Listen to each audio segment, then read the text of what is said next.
Hey guys, this is Brendan with Gone Mobile Vans here at our shop in Costa Mesa, California.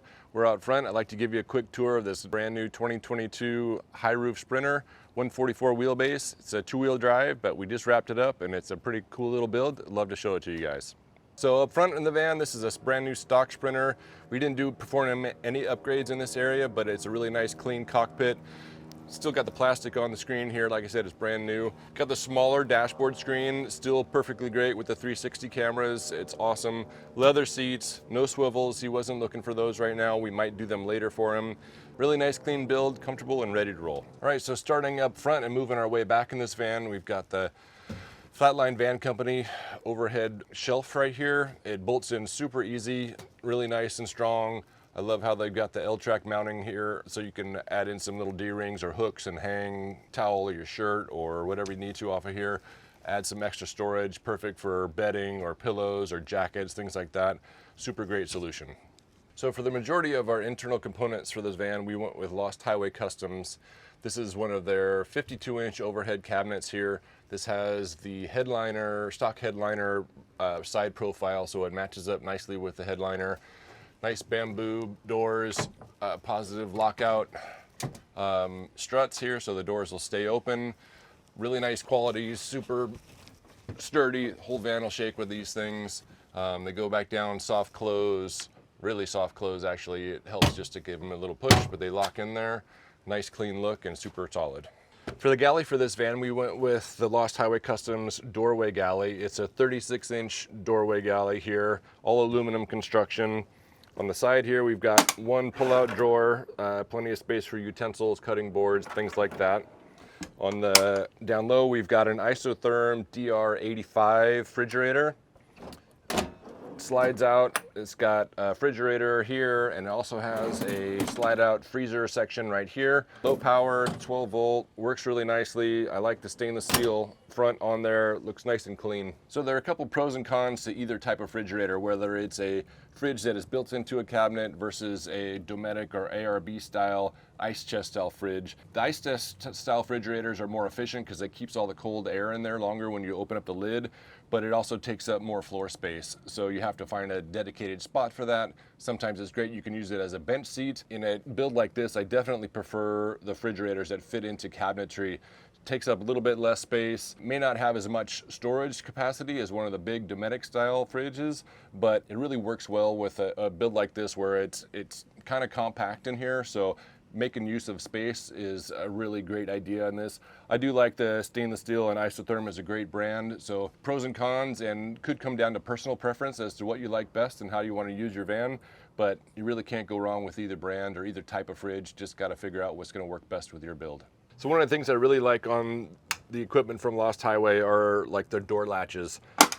They're really solid, well built. They positively latch. These drawers don't go sliding around or are not going to open without you wanting them to. I also like how they go flush there, so there's nothing to catch on there, no doorknobs or handles or anything like that. So I think these are a really nice choice and they work well on this type of galley.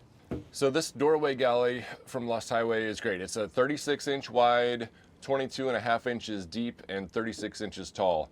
All aluminum construction, aluminum countertop as well, inset sink. The countertop can be swapped out for a countertop of your choice, be it butcher block or starboard or some other type of material. That's totally an option, but once again, rugged, holds up well. So a couple of things that we've integrated on this galley is this is the switch for the water pump. So you flip this on, now we got water flowing to the galley and also to the rear outdoor shower. We've got household power here. We've got USB and 12 volt ports right here. This is the switch for our gray drain. So you can push this button, it lights up, it opens up the gray drain valve, and you got to make sure you're in an appropriate location to be able to drain your gray water, but it's a super clean solution. So all the features of the galley, as well as the water pump, drain, USB ports, are all powered from our Goal Zero Yeti 3000X battery system.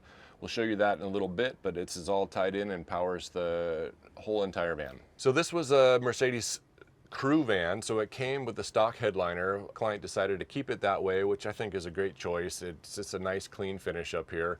We integrated 8 puck lights in the ceiling that are all operated from a switch over here. on a dimmer, and they're all 12 volt powered by the same battery system.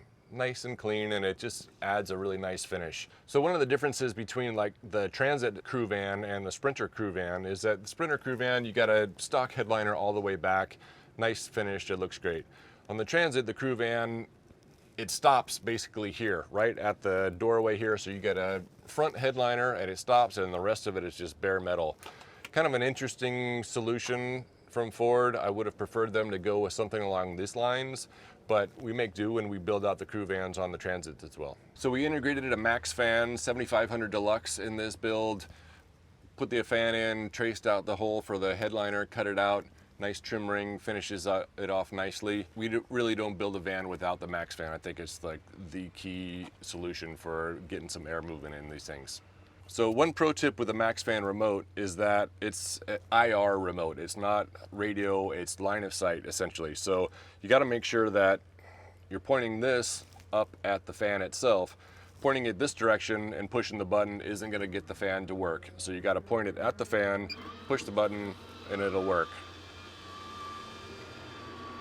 So if I were to take it and point this direction, push the button again, nothing. The fan doesn't recognize the command. So I point it back at this one, and now it knows what it's doing and it'll operate safely again.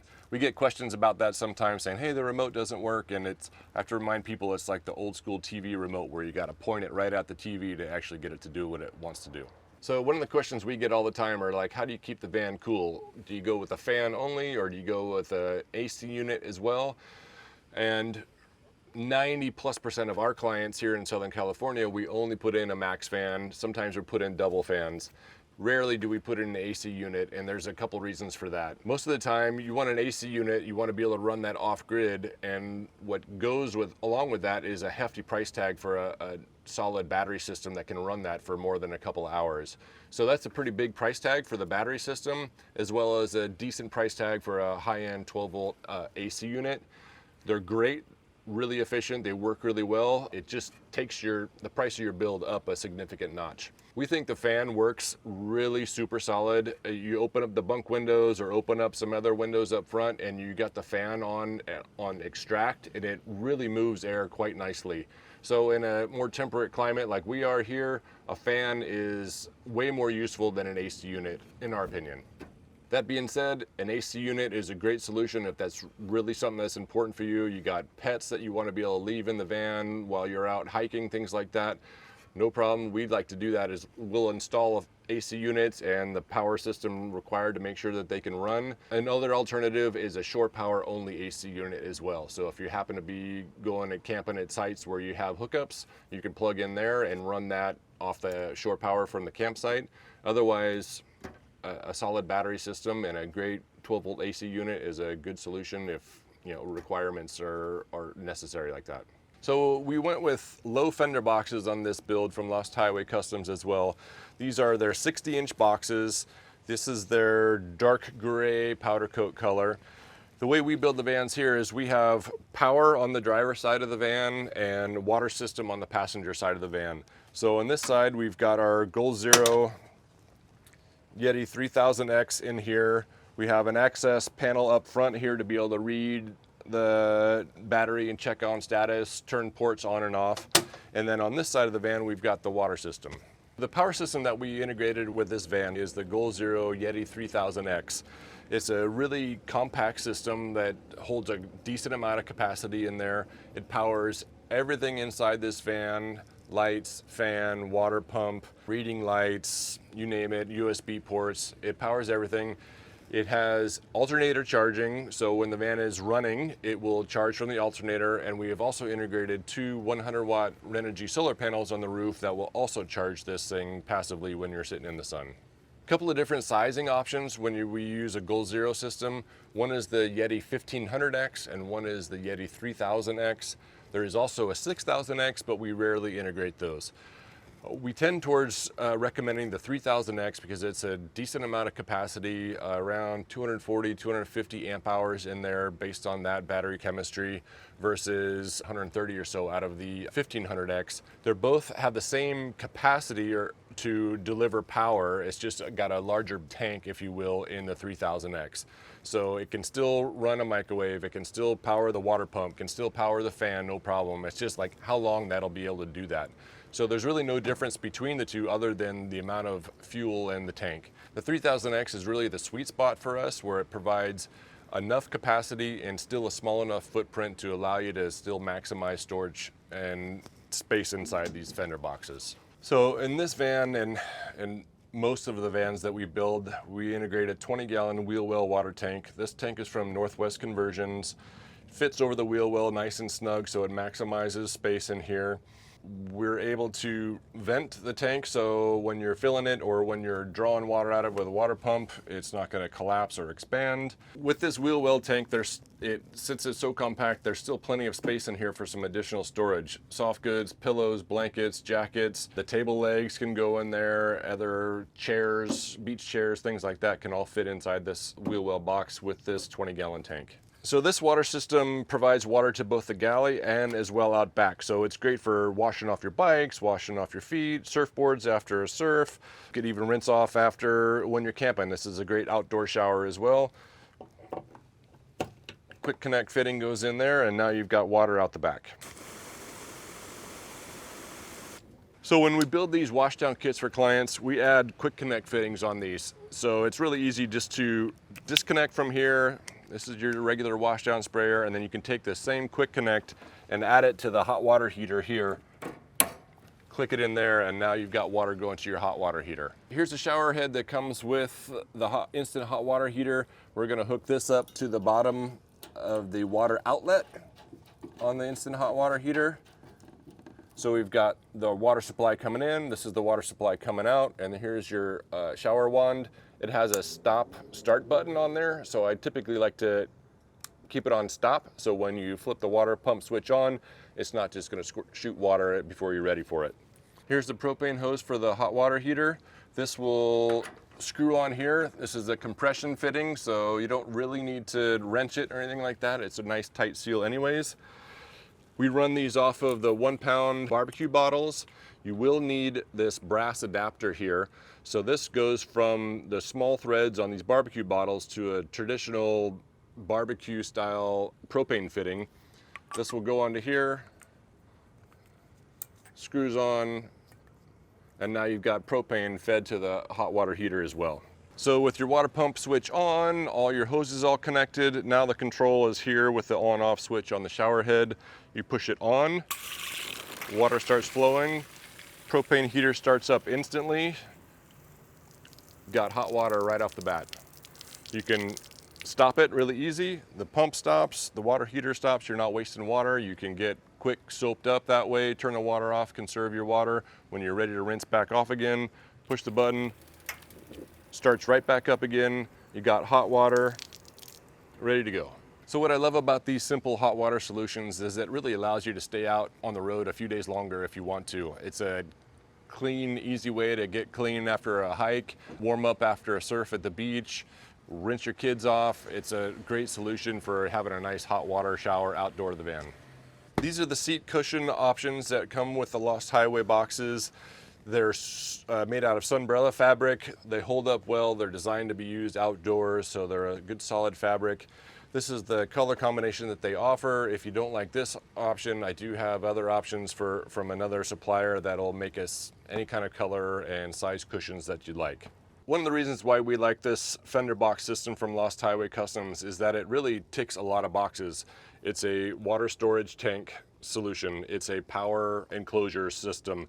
It's your bench seating and dinette seating, and it also turns into your bed. So these table lift off, the table legs get removed, they drop into place here, and this becomes your bed.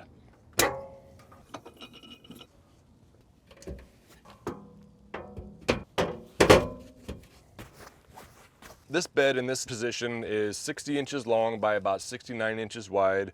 It's great for some shorter people and or short overnight trips.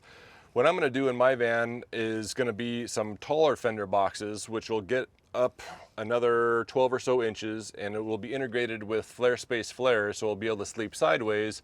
That's going to be big enough for a person that's 6'4", 6'5" to be able to sleep sideways in here quite easily.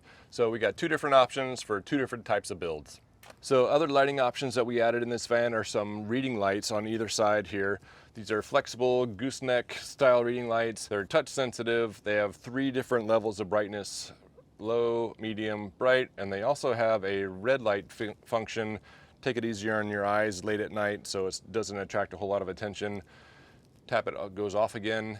What's also cool about these is that there's integrated USB ports, so this is a great spot for plugging in your phone at night. So the flooring for this van, we went with a nice 2Tech 2 material on the floor, marine grade, waterproof fabric. It's got a nice woven feel to it, although it is waterproof. So it's similar to the coin mat that we use quite often, but it has a nicer little pattern to it. It brings it up a little notch. These guys aren't going to be going out and really getting super muddy and dirty, so this is a nice choice for them versus a coin mat that might be more durable for people that mountain bike a lot or have dogs or are really hiking a lot. So a couple different flooring options, both really nice. They glue down really well to the subfloor. We also used the Flatline Vanco step extension here, which gives you another couple of square feet of actual floor space, extends this out this way, allows for doorway galleys and a great cubby for shoes or dog leash, things like that. It's a must in most vans that we build. So in this van, since it was a crew van, the client opted to keep the factory seat rails, so we were able to cut those into the new flooring. Factory look, they'll lock into the regular bench seat no problem when he wants to put that in there. Because this was a crew van, it came with a stock solid glass window right here. The client opted not to change it out for one that opens, or a T-vent or a half slider, but it provides a lot of natural light in here. It's a nice choice. We did install 2 bunk windows from AM Auto. These are their 9x30 half slider bunk windows. They come with integrated bug screens, small safety latch there. They open up. You can have those open with your Max Air fan. It provides a nice breeze while you're sleeping in here at night. All right, guys, that's it for this tour on this 2022 high roof Sprinter. Really nicely done. Happy with how it came out. I can't wait to deliver this van to the client tomorrow. If you're interested in vans like this, please visit our website, shoot us an email or a text through there. If you like this kind of content, we sure hope you decide to subscribe to our channel, like the video, share it with some friends, and we sure hope to see you on the next one.